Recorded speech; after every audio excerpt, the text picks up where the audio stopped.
Paano magpalit ng oil seal sa harapan ng motor?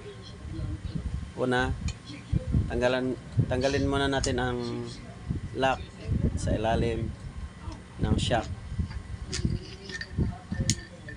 Ayan.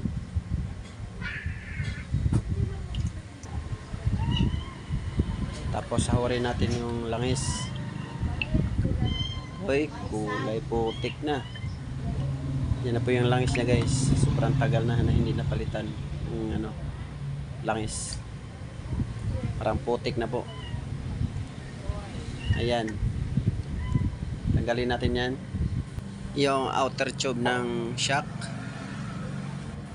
Ay, grabe. Sobrang putik. Ganyan po niyang nangyayari, guys. Sa sobrang tagal na po niya na hindi napalitan ng langis. Parang putik na po yung kulay ng langis sa loob ng shock. Pangalawa, nasa natin yung inner tube ng shock. Yan. Pati yung outer tube.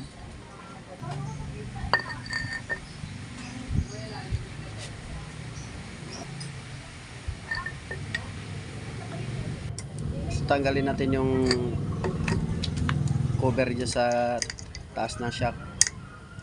Yan yung lock spring.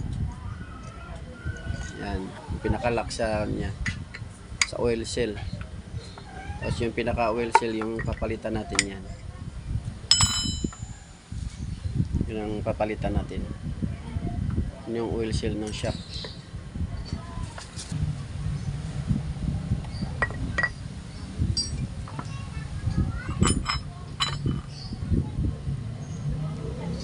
Tapos yung isa din, ganoon din.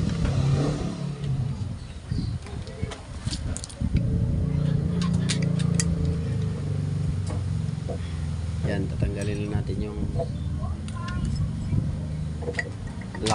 lock spring. Tapos yan. Madali lang naman tanggalin yan, guys.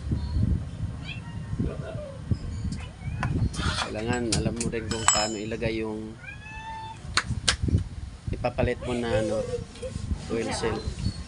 Tapos punasan natin. Yan, punasan natin yung nang basahan yung loob.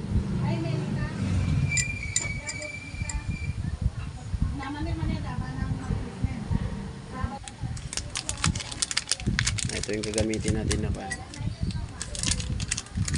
oil seal.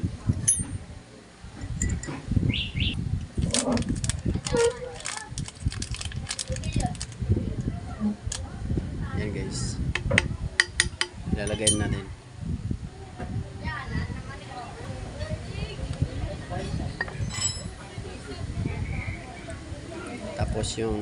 Tapos natin ilagay yung oil seal. Balik natin yung pinaka-lock niya, yung lock spring.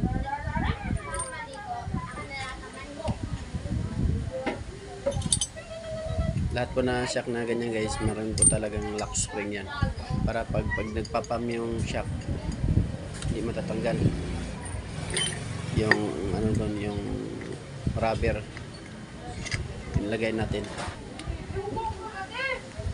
Yan na po. Tapos yung pinaka niya, cover niya. Yan, ibalik natin. Pupukpukin mo lang yung sa taas kasi yan, wala namang lock yan.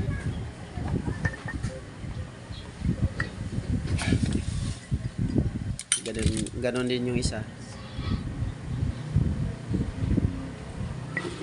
Yan.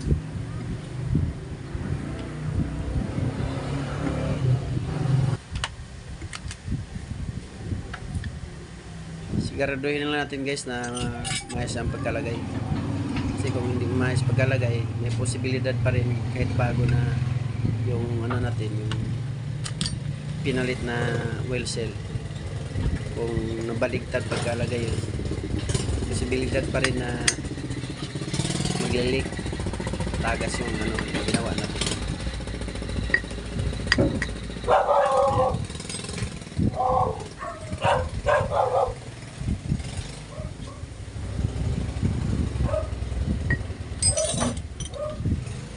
siya.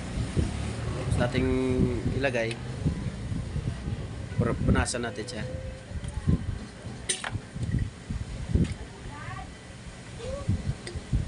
Tapos yung pinakalock niya,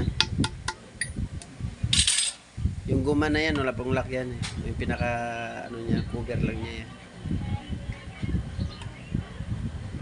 Yan, tapos na siya. Babalik na natin sa motor. Sa shock mismo. Pagbalik, ganun pa rin. Lagyan natin ng yung tornilyo niya sa ilalim ng shock. Yan. Tapos higpitan na natin. Yan.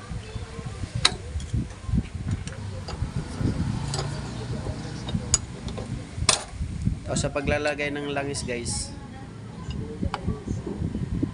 yan, bubuksan natin yung ano niya, yung pinakataas dun sa shock. Doon natin ipadaan yung langis na ilalagay natin. Paglalagay ng langis naman guys sa shock, tansahan na lang.